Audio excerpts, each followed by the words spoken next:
Welcome to this fifth day of Vacation Bible School. I say evening because that's when our children have been gathering to talk about all these different images of water throughout Scripture. Tonight they're actually gathering on the front lawn to have water games with their family. It'll be a great experience. You know, we could have chosen all kinds of scriptural passages that refer to water. We could have picked Jesus turning water into wine, or Jesus' statement, the rain falls on the just and the unjust. Or what I really toyed with, the foot washing experience where Jesus cares for his disciples and teaches them to be a servant. But we chose a passage from Matthew chapter 10. It's when Jesus is saying, those who welcome you, welcome me. And if you give a cup of cold water to one of these little ones, you won't lose your reward. It's a powerful passage for children, and that's what we'll be emphasizing with them, to be welcoming.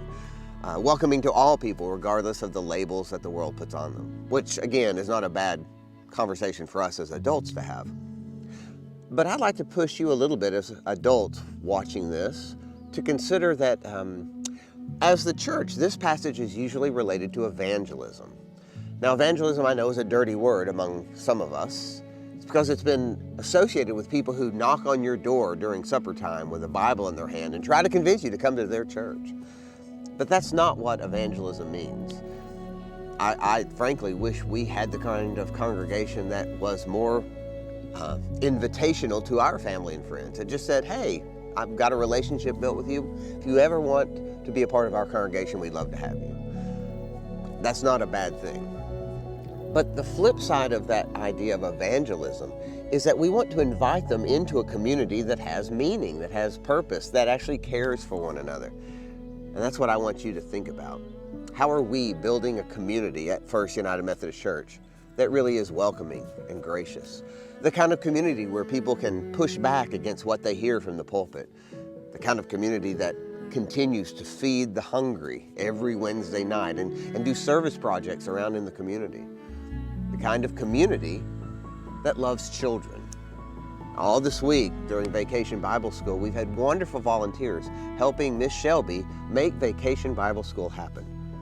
But if you want to know the truth, one of our greatest needs throughout the year are adult volunteers in our children's ministry. So if you want to know how you can make a difference welcoming people, then let me suggest that you think about welcoming children, being Sunday school teachers, helping Miss Shelby with children's worship, helping with children's choir. There are so many ways that you can make a difference in a child's life. And I encourage you to consider that.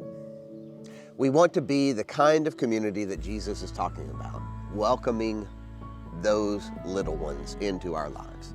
So I do hope you have a great rest of your summer. Hope you've enjoyed Vacation Bible School, and help us continue to work together to make this a warm and welcoming place.